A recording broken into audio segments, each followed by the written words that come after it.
حسین حسین حسین حسین حسین حسین یا حسین حسین الغریب الغریب الحسین حسین الشہید الشہید الحسین حسین الغریب الغریب الحسین حسین الشہید الشہید الحسین رب اعوذ بک من همزات الشیاطین واعوذ بک رب ان یحضرون بسم اللہ الرحمن الرحیم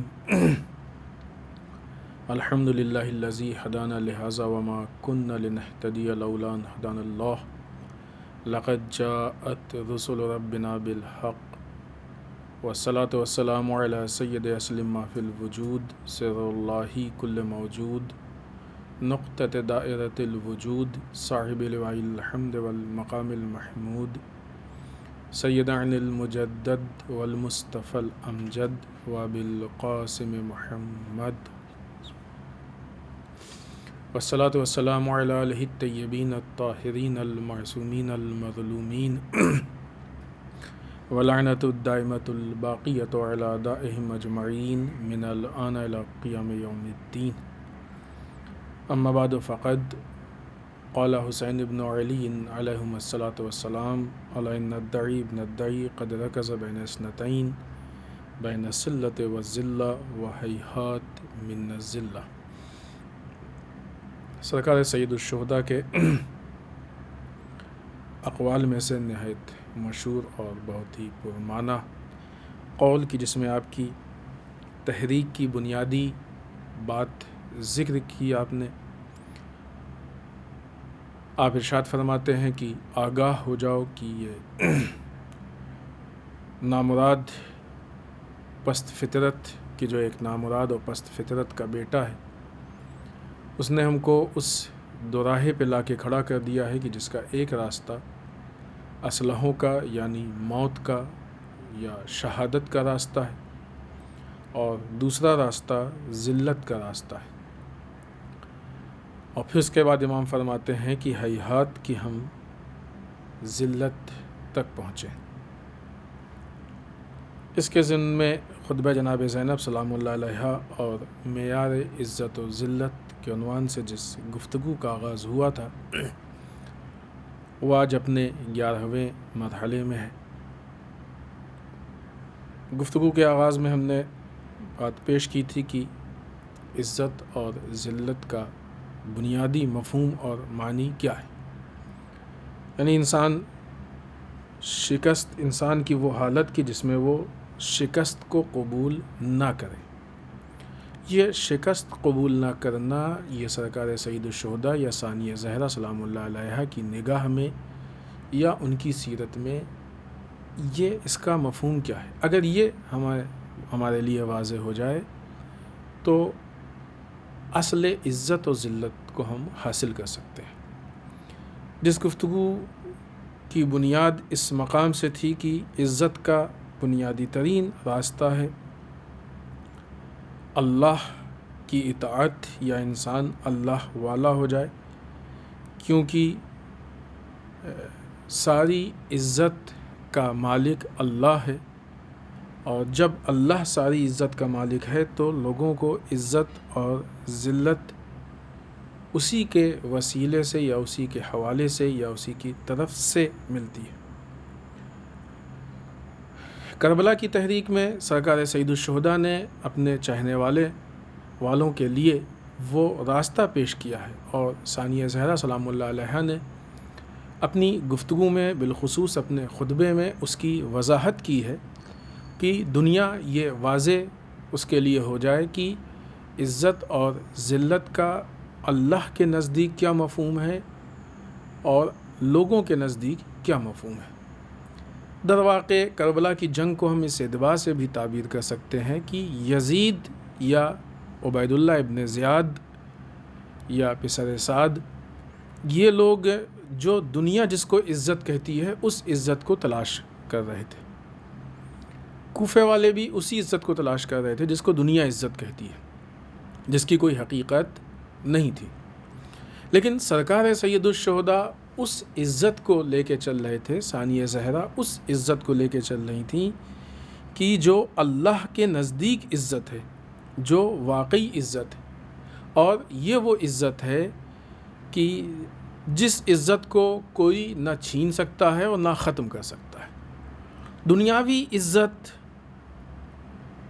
اس کی نہ کوئی حقیقت ہوتی ہے، نہ اس کی لائف ہوتی ہے، صرف انسان اپنے دل کی بھڑاس نکالتا ہے۔ یزید نے جو سارے معاملات کیے اور جو بھی حرکتیں کیں، ان ساری حرکتوں میں در واقع ابھی تک کی گفتگو سے یہ بات واضح ہو چکی ہے کہ در واقع یزید کے دل میں ایک کینہ تھا، بغض تھا۔ آگے بھی ثانیہ زہرا سلام اللہ علیہا اپنے خطبے میں اس بات کو پیش انہوں نے کیا، اس کو ابھی انشاءاللہ ہم لوگ اس کو پڑھیں گے کہ یزید کے دل میں ایک کینہ تھا، ایک بغض تھا کہ جس بھڑاس کو وہ نکالنا چاہتا تھا، اور دنیاوی اعتبار سے ان سارے کاموں کو کر کے اس کو محسوس ہو رہا تھا کہ ہم صاحب عزت ہیں۔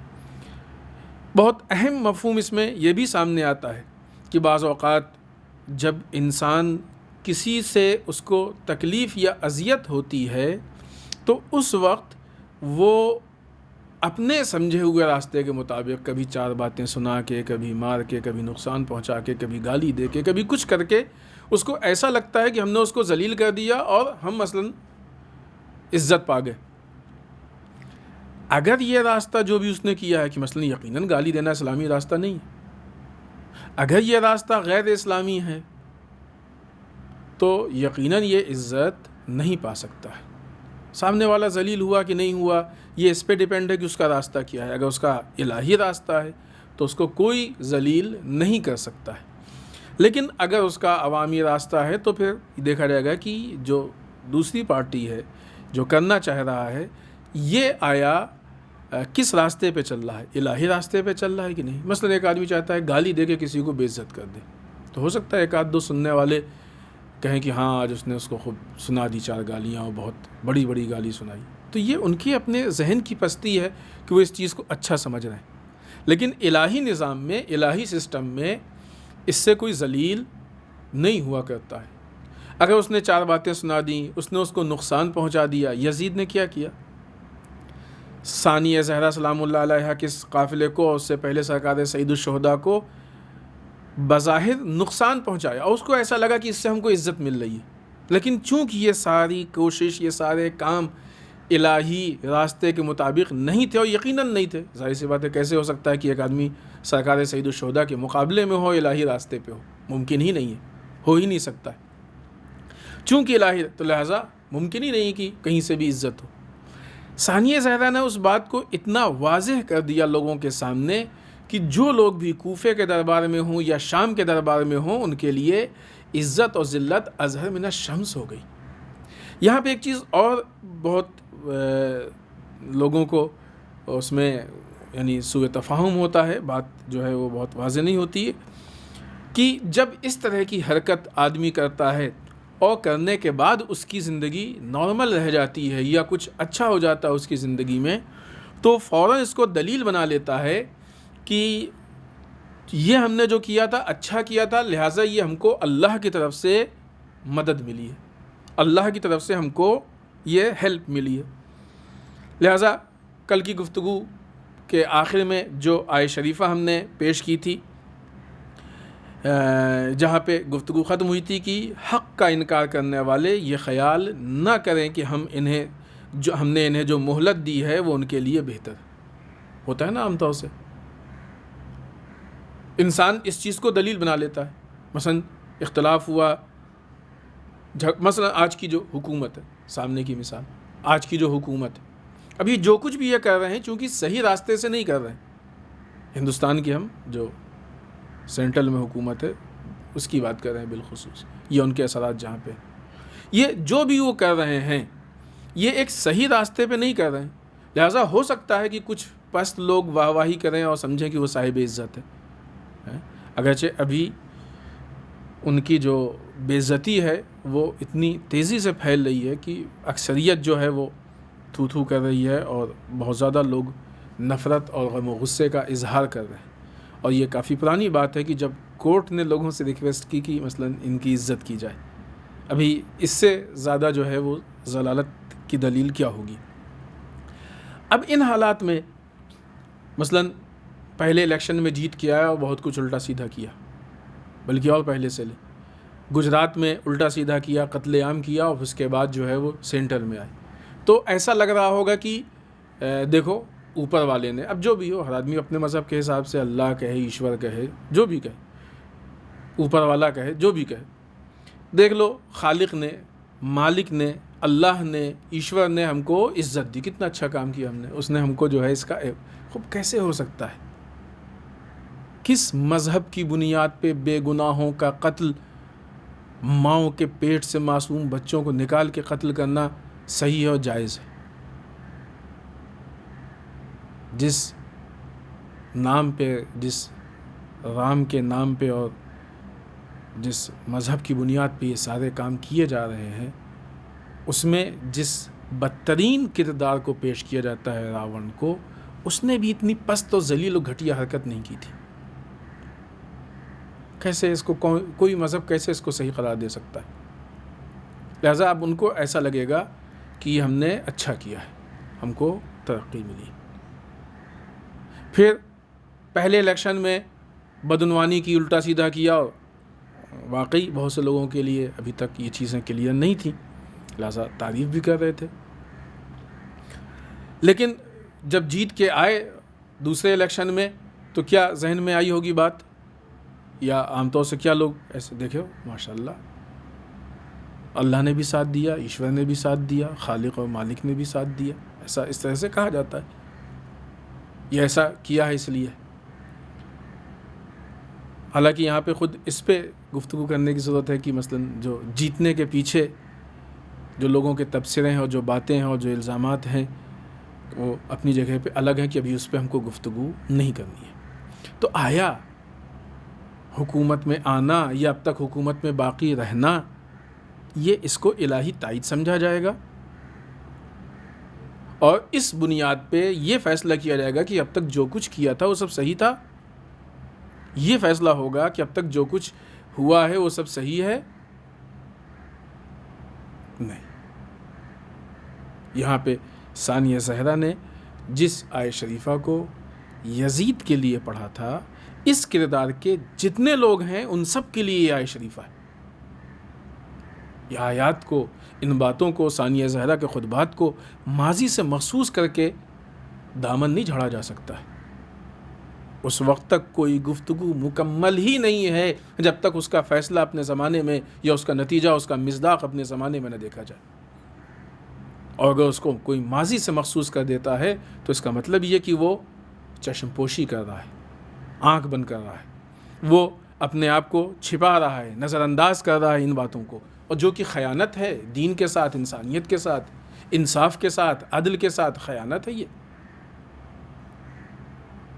لہذا انسان کو اس مفہوم کو سمجھنا چاہیے کہ ایسا کیوں. اصل بنیادی اعتبار سے بھی اگر سمجھیں کہ آیا ظلم کرنے والے، زیادتی کرنے والے، ناانصافی کرنے والے، خیانت کرنے والے کے ساتھ اللہ کی تائید رہ سکتی ہے؟ اگر نہیں رہ سکتی تو اس کا مطلب کہ اب جو حکومت مل رہی ہے، جو باقی ہے، یہ اللہ کی تائید نہیں ہے.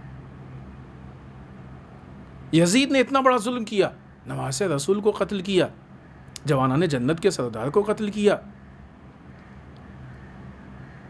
جنت کے خواتین اور اہل بیت اطہار کے حرم کو اس نے چادر چھین کے دیار بدیار نامحرموں کے درمیان میں گھمایا، بازار میں، دربار میں.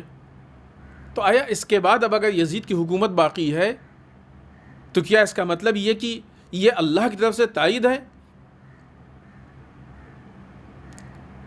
یہ اس میں ایک پہلو یہ بھی ہے کہ ضروری نہیں کہ اللہ ہر گنہگار کے گناہ کی سزا فوراً دے دے. مثلا ایسا ممکن ہی نہیں ہے کہ ادھر شمر نے سرکار سید الشہداء کے سر کو قلم کیا اور فوراً اس کے اوپر مثلا عذاب نازل ہو جائے. امام حسین قتل ہوئے تو چونکہ پسر سعد نے سب کچھ وہ سپہ سالار تو وہ فوراً جو ہے اس پہ عذاب نازل ہو جائے، فوج پہ عذاب نازل ہو جائے، ابن زیاد پہ عذاب، یزید پہ نہیں. ورنہ اگر اللہ اتنا فاسٹ عذاب نازل کرتا تو اس سے پہلے کہ یہ قافلہ کربلا سے نکلتا یہ سب کے سب ختم ہو گئے ہوتے. نہیں، اس کے بعد پھر انہوں نے ظلم کیا، پھر اہل حرم کو اسیر کیا، کربلا سے کوفہ، کوفے سے شام. اس کا مطلب کہ اتنے بڑے، اتنے عظیم گناہ جس کی مثال نہیں ہے کائنات میں، اس کے بعد بھی اللہ نے مہلت دی. اب یہ مہلت کیسی ہے وہ ابھی اس پہ گفتگو کرتے ہیں. یہ اللہ نے مہلت دی. اور اتنا ہی نہیں، سرکار سید الشہداء کے قتل کے بعد یزید نے مکے و مدینے کو تاراج کیا. تو ابھی کیا کیا جائے؟ اس کو اللہ کی طرف سے مہلت، اللہ کی طرف سے تائید سمجھا جائے گا؟ نہیں، مہلت ہے. جہاں الہی مہلت کی بات آتی ہے، اصل اللہ کی طرف سے دی ہوئی مہلت کا مطلب یہ ہوتا ہے کہ جب کوئی گنہگار گناہ کرے تو اللہ اس کو مہلت دیتا ہے کہ اب یہ سمجھ جائے گناہ کو اور واپس پلٹ آئے، استغفار کر لے، یعنی توبہ کر لے. اب اس کے مراحل ہیں اخلاقی اعتبار سے، عرفانی اعتبار سے. ابھی وہ اس پہ گفتگو نہیں کرنا، وہ مستقل موضوعی الگ ہے کہ اب انسان توبہ کر لے، پلٹ آئے. لیکن یہاں پہ یہ والی مہلت ہے، یہ ان گنہگاروں کے لیے ہے کہ جو مثلاً چھوٹا موٹا گناہ کرتے ہیں. البتہ گناہ کوئی چھوٹا نہیں ہوتا ہے، لیکن اس کی بنسبت، ورنہ گناہ کو چھوٹا سمجھنا خود ایک گناہ. لیکن یزید جیسا انسان، ایسا فاسد کی جس کے وجود کا فساد جز بن گیا ہو، ایسے انسانوں کے لیے ثانیہ زہرا نے اس آیت شریفہ کو، ہم نے کل عرض کیا تھا کہ اس آیت شریفہ کے پیچھے وضاحت ہے کہ جس کو ہم پیش کریں گے، اور وہ آج ہم نے کوشش کی ہے کہ کسی حد تک آپ کی خدمت میں اس کو پیش کریں. ثانیہ زہرا نے جو آیت شریفہ پڑھی کہ حق کا انکار کرنے والے خیال نہ کریں کہ ہم نے انہیں جو مہلت دی ہے وہ ان کے لیے بہتر ہے. یہ جو مہلت ملی ہے، جو اس کے بعد یزید کی حکومت باقی رہی ہے، اور نہ یہ کہ باقی رہی، یزید کے مرنے کے بعد یزید نے اپنی حکومت کو منتقل کیا اپنے لڑکے کی طرف. یہ اور بات ہے کہ بعد میں اس نے ٹھکرا دی حکومت کو، لیکن بہرحال یزید کے اختیار میں اس حد تک تھی حکومت. اس کو اللہ کی تائید نہ سمجھا جائے، یہ نہ سمجھیں کہ وہ ان کے لیے بہتر ہے، کہ نعوذ باللہ بہت اچھا کام کیا لہٰذا یہ. اور یہ حالات تو ثانیہ زہرا کے خطبات اور اس تحریک کی وجہ سے اس وقت کے کوفے اور شام والوں کے لیے بھی کلیئر ہو گئے تھے. یہ تو وہ لوگ بھی سمجھ رہے تھے کہ یہ اللہ کی طرف سے بہتر نہیں ہے، تائید نہیں ہے، نعوذ باللہ. وہ لوگ بھی یزید کو بہت ہی گری ہوئی نگاہ سے دیکھ رہے تھے. آج کے بھی حکمران اگر ان کو بظاہر دنیاوی اعتبار سے کوئی ترقی ملتی ہے تو در واقع ترقی نہیں ہے، اس کو ترقی نہ سمجھے. ابھی وہ سمجھے نہ سمجھے، ان کے تو دل مردہ ہو چکے ہیں، ان کے دل سیاہ ہو چکے ہیں، ان کے دل پتھر ہو چکے ہیں. لیکن جو عوام ہے، جو عام لوگ ہیں، وہ ان کو یہ نہ محسوس ہونا چاہیے کہ نہیں یہ ابھی تو نہیں، یہ اللہ نے نہیں دیا. اگر غلط طریقے سے حکومت لی گئی ہے تو اللہ نے نہیں دیا، یہ پھر یہ چھینی گئی ہے. صلاحیت نہیں ہے اور لی گئی ہے تو یہ چھینی گئی ہے، وہ ایک الگ گفتگو ہے. لیکن یہ جو مہلت مل رہی ہے، اس مہلت کو بہتر نہ سمجھا جائے، بلکہ کیا ہے، آیت شریفہ اس کے آگے کہتی ہے کہ ہم نے انہیں اس لیے ڈھیل دے رکھی ہے کہ جی بھر کے اپنے گناہوں میں اضافہ کر لیں. اب تم ان لوگوں میں سے ہو کہ جس کے دل پہ مہر لگ چکی ہے، اب تمہارا واپس پلٹنا ممکن نہیں ہے. اب ہم نے تم کو اس لیے مہلت دی ہے کہ اب تم گناہوں میں دل بھر کے اضافہ کر لو. کیوں؟ اس لیے کہ جتنا انسان گناہوں میں اضافہ کرے گا اتنا اس کے خوفناک عذاب میں اضافہ ہوگا. اس کا عذاب خوفناک سے خوفناک تر ہوتا جائے گا. یہ حکمران، یہ افراد، یہ ظالم لوگ، چاہے کوئی ہو، چاہے مسئلہ صرف اپنے ملک کا نہیں ہے. اسرائیل نے اگر فلسطین پہ ظلم کیا، فلسطینیوں پہ ظلم کیا، وہاں قتل عام کیا، لوگوں کے مکان چھینے، اور چھیننے کے بعد جب ان کی حکومت تشکیل پا گئی اور بن گئی حکومت، تو اس سے وہ خوش نہ ہوں کہ اللہ نے کوئی تائید دے دی ہے۔ عام طور سے لوگ ان ظاہری چیزوں کو اپنی زندگی کی کامیابی سمجھتے ہیں۔ یہ کامیابی نہیں ہے، یہ وہ راستہ ہے جو تمہارے عذاب میں اضافہ کر رہا ہے، جو تمہاری عاقبت و آخرت کو خراب کر رہا ہے۔ تو بعض اوقات یہودی بہت سارے برادران انہوں نے بھی اس بات کو واضح کیا ہے کہ یہ جو زائونزم کر رہے ہیں یہ غلط کر رہے ہیں، صحیح نہیں کر رہے ہیں، ہم ان سے راضی اور خوش نہیں ہیں۔ یہ کوئی چھپی ہوئی بات نہیں ہے، یہ سامنے آئی ہے۔ تو آیا یہ بے گناہوں کا قتل کرنا، بچوں پہ اتنا ظلم کرنا، معصوم بچوں کو قتل کرنا، ان کو گرفتار کرنا، ان کو نفسیاتی مریض کرنا، ان کے پارٹس کو نکال کے بیچنا، اس سے خوش ہوگا اللہ؟ خوش ہو گئے صاحب، حکومت بن گئی ہماری، اللہ نے حکومت دی ہے۔ نہیں، اللہ نے نہیں دی، تم نے چھینی ہے۔ جیسے کہ مثال خود مولا کائنات نے خطبہ شرشقیہ میں دی، سے پہلے ہم عرض کر چکے، یہ جب امام صادق علیہ السلام سے پوچھا گیا کہ یہ بنی امیہ کی حکومت کے لیے کیا کہیں گے، کہ کیا اللہ نے بنی امیہ کو حکومت دی ہے؟ کہا نہیں، اللہ نے ہم کو حکومت دی تھی، بنی امیہ نے ہم سے چھینی ہے۔ ٹھیک اسی طریقے سے جس طریقے سے ایک لباس، ایک کپڑا کسی کے لیے سلا جائے، کوئی دوسرا اس کو چھین کے غصب کر کے پہن لے۔ کوئی کسی کا کرتا چھین کے، کوئی کسی کی شرٹ، کوئی کسی کی ٹی شرٹ، کوئی کسی کا پینٹ چھین کے پہن لے۔ ایسے ہی ہے آج اسرائیل کی حکومت، ایسے ہی ہے۔ اس وقت یزید کی حکومت ایسے ہی تھی۔ تو یہ اگر یہ حالات پیش آ رہے ہیں، اگرچہ اب تو اسرائیل کے حالات کمزوری کی طرف بڑھ رہے ہیں اور خراب ہوتے جا رہے ہیں، اگر ان کو اس وقت جس کو وہ کمال سمجھتے تھے وہ اچھا لگتا تھا، تو کم سے کم اب زوال سے ہی عبرت لیں۔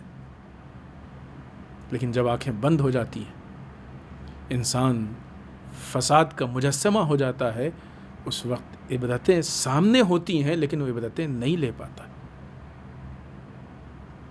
یہ سعودی حکمران جو یمن کے عوام پہ دن بدن ظلم کر رہے ہیں، وہاں کے بچوں پہ ظلم ہو رہا ہے، ان کی وجہ سے یمن میں مسلمان عام انسان بھوکا مر رہا ہے، اس کے لیے دوائیں نہیں ہیں، اس کے لیے جو بیسک ضروریات ہیں وہ نہیں پوری ہو رہی ہیں۔ تو کیا اس کا مطلب یہ کہ ابھی اگر سعودیہ کی حکومت باقی ہے تو اللہ نے ان کو نعوذ باللہ عزت دی ہے؟ ذلیل ہیں یہ لوگ، جتنے بھی اس طرح کے حکمران ہیں سب ذلیل ہیں۔ ان کی عزت وہی لوگ کریں گے کہ جو مادیت پرست ہوتے ہیں، ٹھیک اسی طریقے سے جس طریقے سے چوروں کے بیچ میں ایک ماہر چور کی عزت ہوتی ہے، جیب کتروں کے بیچ میں ایک ماہر جیب کترے کی عزت ہوتی ہے۔ ورنہ کوئی بھی عقل مند انسان، کوئی بھی مناسب اور پرفیکٹ انسان ایسے بدکاروں کی عزت نہیں کرے گا۔ ذلت ہے یہ۔ سعودیہ کے مظالم کے چھپے ہوئے ہیں، کس طریقے سے بے دردی سے جمال خاشقجی کا قتل کرنا، کس طریقے سے وہاں پہ بے گناہوں کو قید کرنا، قید کر کے ان کو سزائے موت سنانا، ان کا قتل کرنا، آیت اللہ نمر کو قتل کرنا، یہ کم ہے سعودیہ کے ماں؟ لوگوں پہ گولی برسانا، حاجیوں کا قتل عام کرنا، آیا ان سب کے بعد پھر یہ مانا جا سکتا ہے کہ یہ حکومت جو ہے وہ یہ بہتری اللہ کی طرف سے ہے؟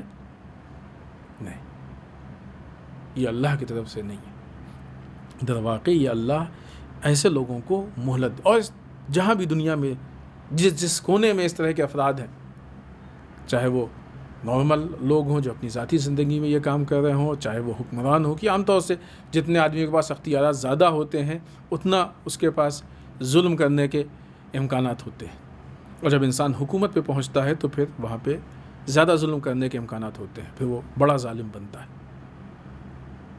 ثانیہ زہرا نے جب یزید کو مخاطب کیا کہ کیا تجھے یہ لگتا ہے کہ جو مہلت دی، حق کا انکار کرنے والے یہ خیال نہ کریں کہ ہم نے جو انہیں مہلت دی ہے وہ ان کے لیے بہتر، تجھے لگتا ہے یہ بہتر ہے؟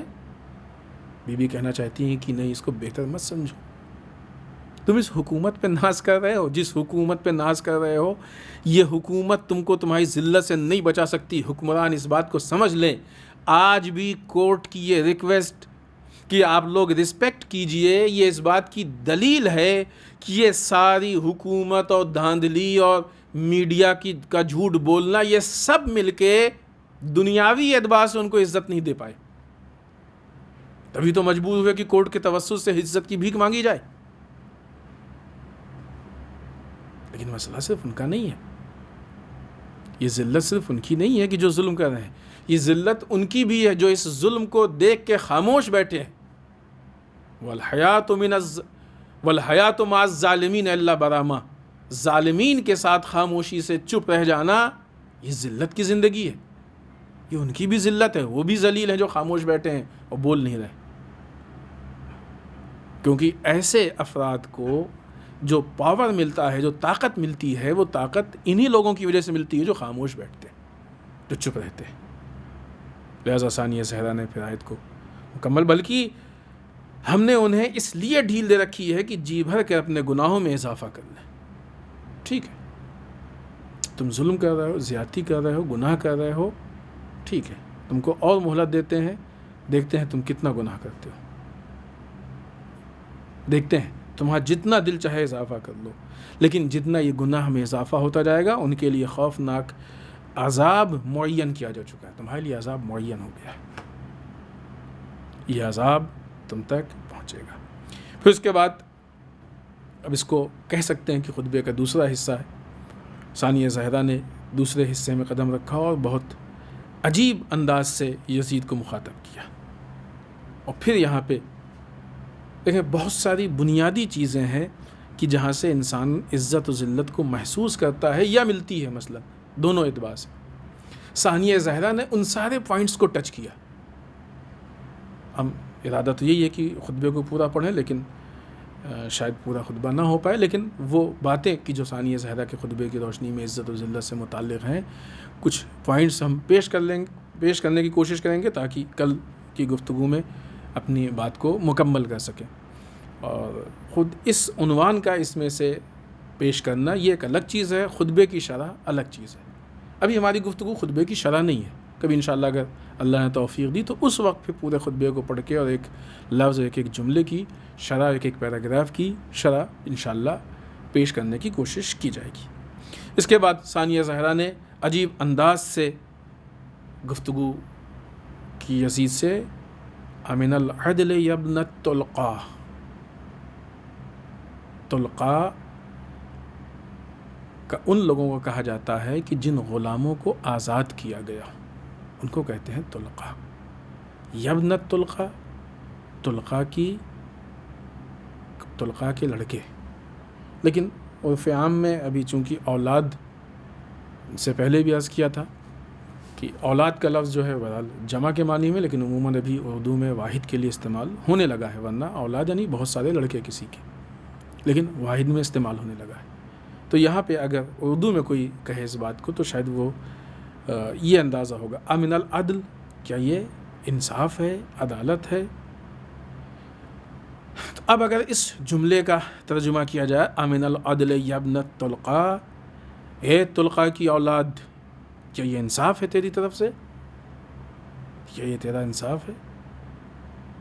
پھر ہم کہیں گے توجہ دیں کہ ایک وہ خاتون کی جو اسیری کے عالم میں ہے، جس کی چادر چھین لی گئی ہے، جو عام نامحرموں کے بیچ میں نہیں نکلتے ہیں، یہ لوگ، ان کو نامحرموں کے بیچ میں کھڑا کیا گیا ہے. ہر طرح کے افراد ہیں، ان سب کے بیچ میں، ان سارے لوگوں کے بیچ میں وہ یزید کہ جو ظالم و جابر ہے، کہ کب کس وقت وہ امام سجاد علیہ السلام کی جو 7 شام سے متعلق 7 مصائب کی روایت ہے، اس میں آپ نے کہا کہ ہم شام میں اس عالم میں رہے کہ ہر آن یہ خطرہ تھا کہ ہم کو قتل کر دیا جائے، کیونکہ یزید ایسا سرپھرا تھا کہ کبھی بھی کسی کے قتل کا حکم دے سکتا تھا. اور اس سے پہلے اتنے سارے مظالم کو دیکھ کے انسان کے اوپر اثر پڑتا ہے، انسان کے نفسیات و جذبات پہ اثر پڑتا ہے. یہ سارے مصائب و آلام و مظالم کو دیکھ کے کہ جس سے ایک طرف سے جس کے اوپر مصائب ڈھائے جاتے ہیں اس پہ اثر پڑتا ہے، دوسری طرف سے ظالم کے ظلم کا احساس ہوتا ہے. لیکن کیا کہنا ثانیہ زہرا کا کہ نہ آپ کے اوپر ان مصائب کا ان چیزوں پہ اثر پڑا، غم کے اپنا اثرات الگ ہیں،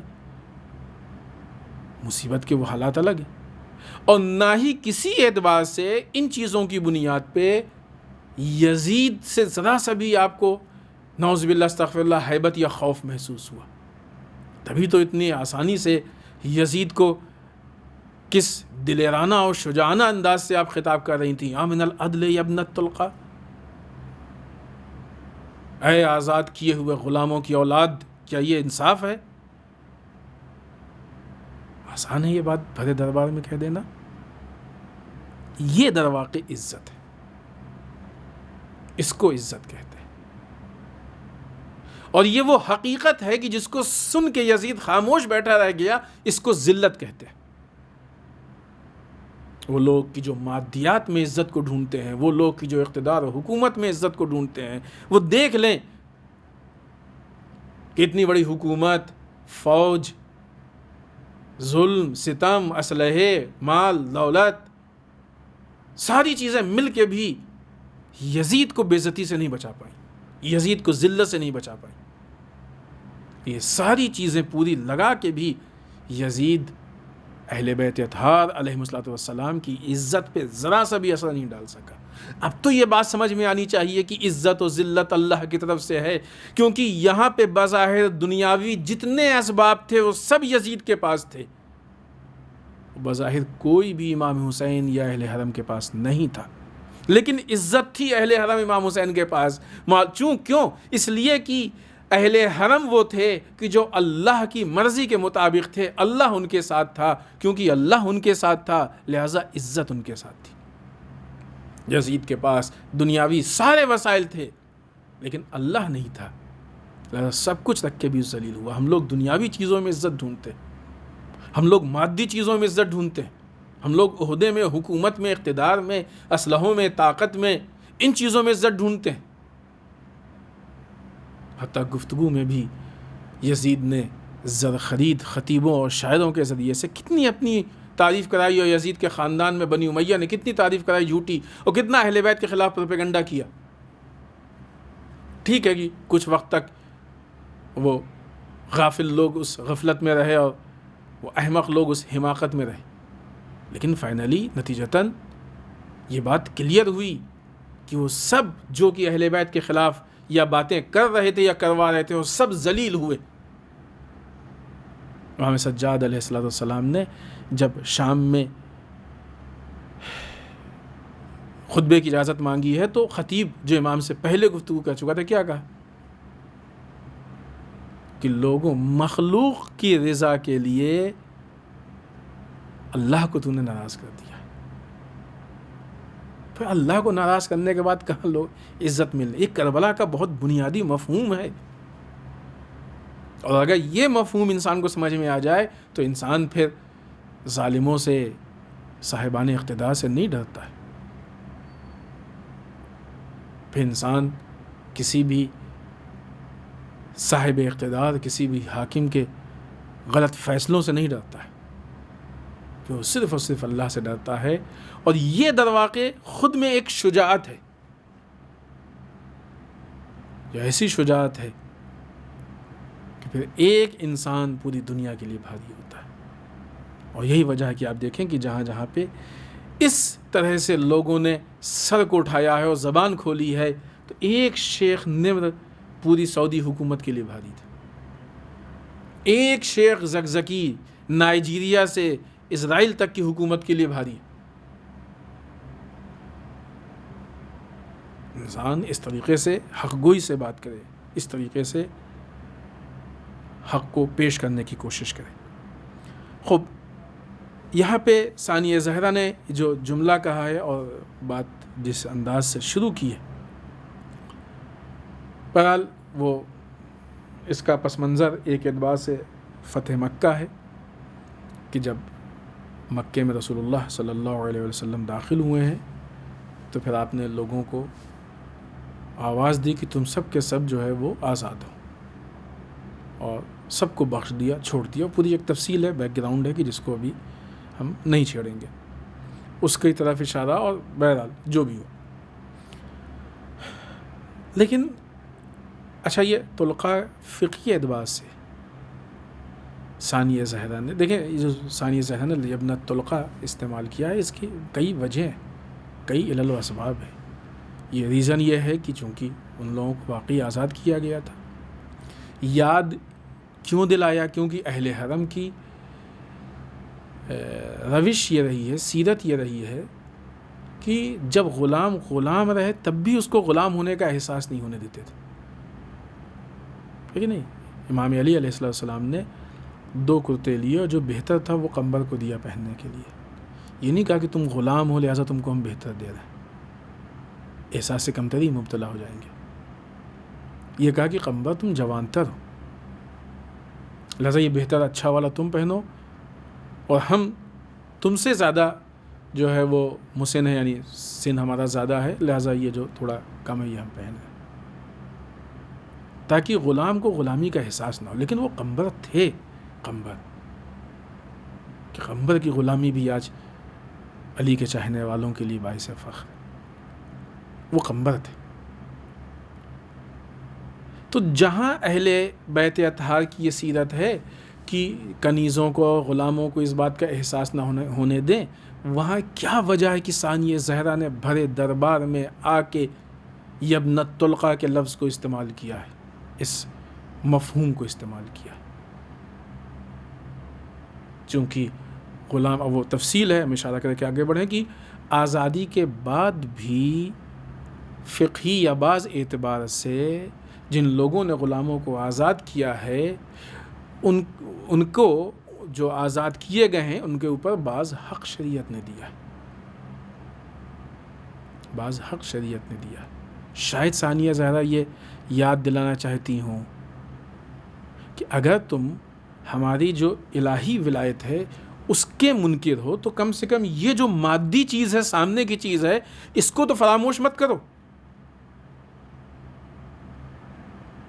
اور یا بعض اوقات یہ بھی ہوتا ہے کہ جب انسان احسانوں کو بھول کے ضلالت پہ اتر آئے تو اس کو پھر اسماع افہم کیا جاتا ہے، کیونکہ آگے ثانیہ زہرا نے اس بات کو جو باتیں پیش کی ہیں اس سے یہ چیز سامنے آ رہی ہے کہ تو نے اپنی مستورات اور لونڈیوں کو چادر اور چادیواری کا تحفظ فراہم کر کے پردے میں بٹھا رکھا ہے، جبکہ رسول زادیوں کو سربرہنہ در بدر پھرا رہا ہے. تم اس کے اور بھی مفہوم ہے، ہم نے عرض کیا کہ یہ ابھی ہم شرح کے اس میں نہیں ہیں. در واقع اگر معاشرے میں تمہارے پاس عزت کمانے کا کوئی راستہ تھا تو وہ راستہ اہل بیت سے ہو کے آیا تھا، چاہے وہ مادی اور ظاہری اعتبار سے ہو، چاہے وہ الہی ہو، جس میں کوئی فرق ہی نہیں، کوئی مشکل ہی نہیں، یعنی کوئی ذرا سا شک و شبہ کی گنجائش نہیں. صحیح ہے کہ ساری عزت صرف اللہ کے پاس ہے، جو اللہ سے متمسک ہو گیا اس کو عزت ملے گی، لیکن یہ اللہ تک پہنچنے کا راستہ کون ہے، کیا ہے؟ یہی اہل بیت ہیں. اب یہ کیسے ہو سکتا ہے کہ جو انسان اہل بیت کے خلاف حالت جنگ میں ہو اس کو اللہ کیسے عزت دے دے گا؟ جو رسول کے خلاف ہو، جو آل رسول کے خلاف ہو، جو ائمہ اطہار کے خلاف ہو، جو اہل بیت اطہار کے خلاف ہو، وہ کیسے صاحب عزت ہو سکتا ہے؟ پھر اب تم نے اپنے لونڈیوں کو اور اپنی عورتوں کو جو ہے پردے میں بٹھا رکھا ہے، اور اہل بیت اطہار کی جو مقدرات عصمت و طہارت ہیں، جو اہل بیت کے گھرانے کی عورتیں ہیں، ان کو تم چادریں چھین کے در بدر گھما رہے ہو. تیرے حکم پر اشقیاء نے رسول زادیوں کو بے نقاب کر کے شہر بشہر پھرایا. تیرے حکم پر دشمنان خدا اہل بیت رسول کی پاک دامن مستورات ننگے سر لوگوں کے ہجوم میں لے آئے، اور لوگ رسول زادیوں کے کھلے سر کو دیکھ کے مذاق اڑا رہے ہیں. کچھ پوائنٹس ہیں اس پہ گفتگو کر کے اور آج کی گفتگو ختم کریں. اس طرح کہتے کہتے بی بی آگے کہتی ہیں کہ اس شخص سے بھلائی کی کیا توقع ہو سکتی ہے کہ جس کی ماں، خوب ماں یہاں پہ تعبیراً استعمال ہے، در واقع یزید کی دادی ہندہ، مشہور واقعہ ہے کہ جس کی ماں نے پاکیزہ لوگوں کے جگر کو چبایا. یہ عالم اسلام اور تاریخ انسانیت کا دردناک ترین سانحہ اور واقعہ ہے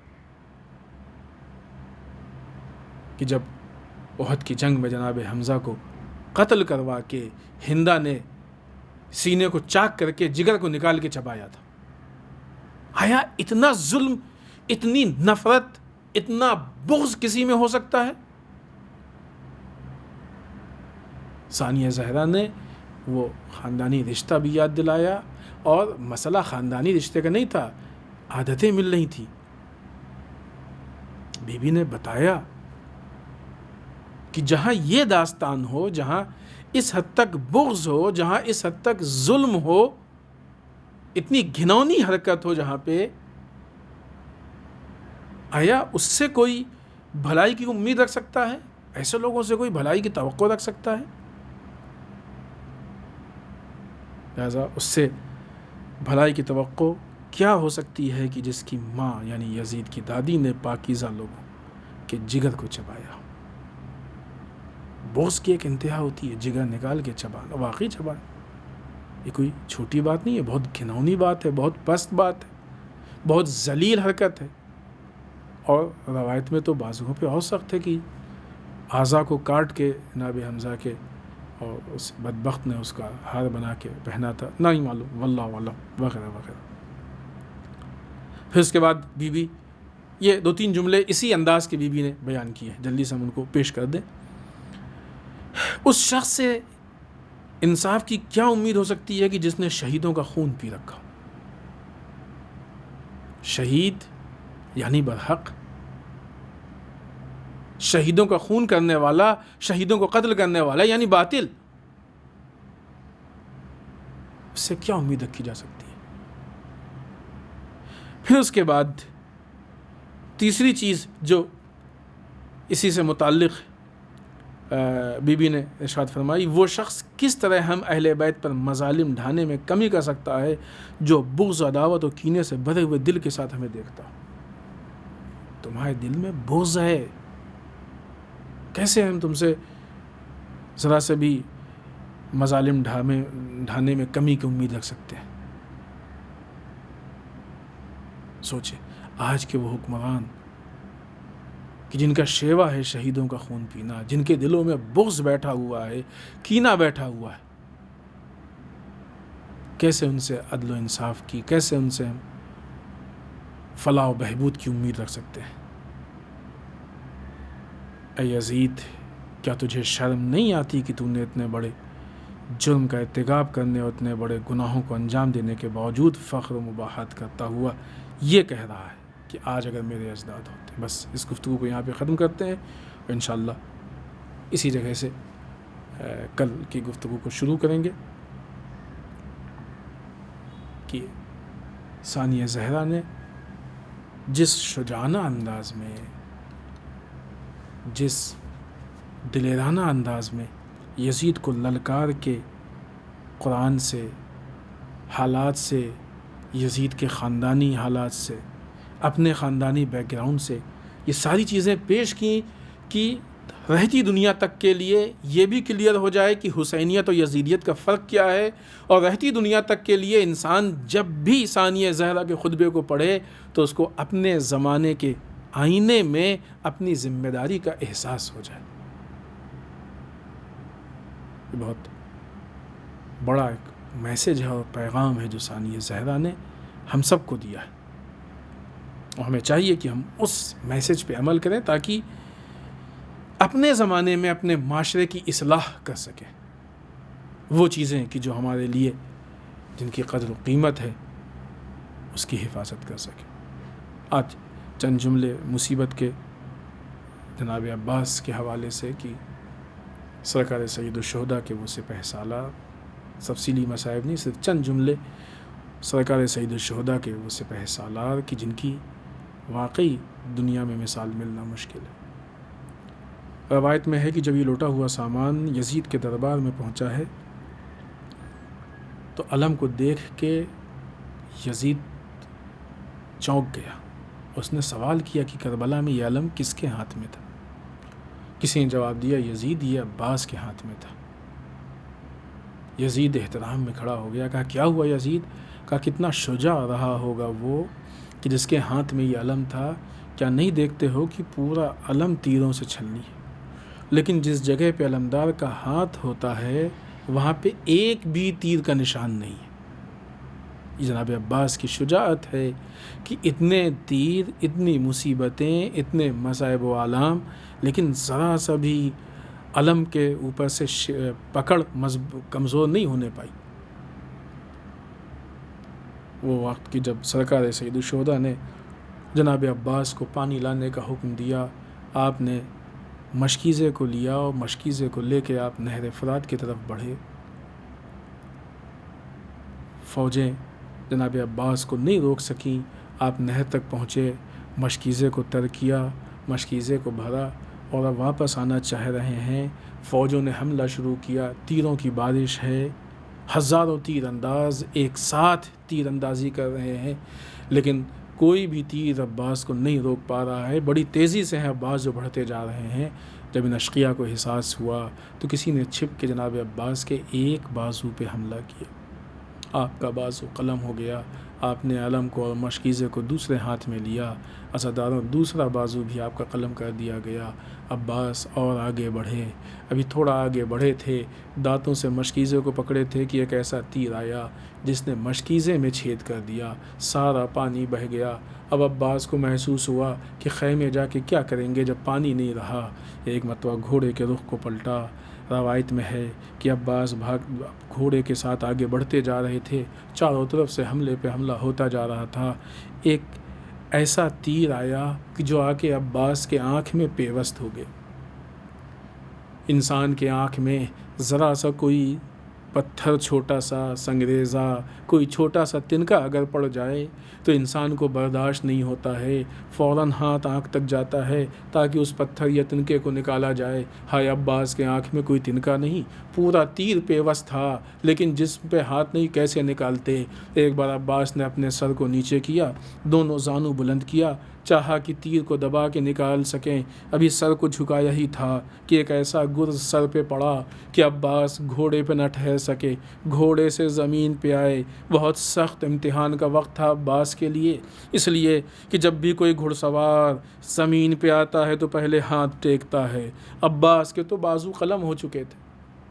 اس عالم میں عباس گھوڑے سے زمین پہ آئے، بہت سخت وقت تھا، آنکھ میں تیر پیوست ہے، جسم پہ ہاتھ نہیں، سر پہ گرز لگ چکا ہے، لیکن اس درمیان اتنے حملے جناب عباس پہ ہوئے، اتنی تلواریں ماری گئیں، اتنے تیر اور اتنے نیزے مارے گئے کہ جب عباس کا جسم زمین پہ آیا تو پاش پاش ہو چکا تھا، اتنا پاش پاش ہو چکا تھا کہ جب امام حسین سے جناب عباس نے وصیت کی، وہ جسم پہ جو تلواروں سے ظلم کیا گیا ہے اس منظر کو اگر ہم محسوس کر لیں تو شاید جناب عباس کے اس ظلم کے بارے میں احساس ہو کہ جب امام حسین سے جناب عباس نے وصیت کی کہ آقا ہمارے جنازے کو خیمے تک نہ لے جائیے گا، تو امام حسین نے جب جملہ کہا، بھیا عباس تم نے زندہ رہ کے بھی ہماری نصرت کی، مرنے کے بعد بھی تم نے ہماری نصرت کی، اس لیے کہ عباس کے جنازے کو لے جانا بہت سخت ہے۔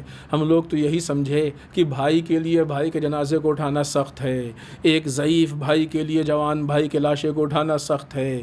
امام حسین کمر کے ٹوٹنے کا مرثیہ پڑھ چکے تھے، ایسے میں عباس کے لاشے کو اٹھانا سخت ہے۔ نہیں عزیزوں، مسئلہ صرف اتنا نہیں تھا کہ حسین کے لیے لاشے کو اٹھانا سخت تھا، یہ راز اس وقت کھلا کہ جب لاش عباس کو دفن کرنے کے لیے اٹھایا جانا چاہتے تھے لوگ، تو ایک مرتبہ اٹھانے کے لیے ایک طرف سے لاشا اٹھا تو دوسری طرف سے ڈھل گیا، دوسری طرف سے اٹھایا گیا تو ادھر سے ڈھل گیا، اتنے زیادہ زخم تھے کہ جسم پاش پاش ہو چکا تھا۔ امام سجاد نے ایک چٹائی منگائی، اس چٹائی میں لاشے کو رکھ کے اس کو دفن کیا گیا۔ اس عالم میں حسین لاش عباس کو کیسے خیمے تک لے جاتے؟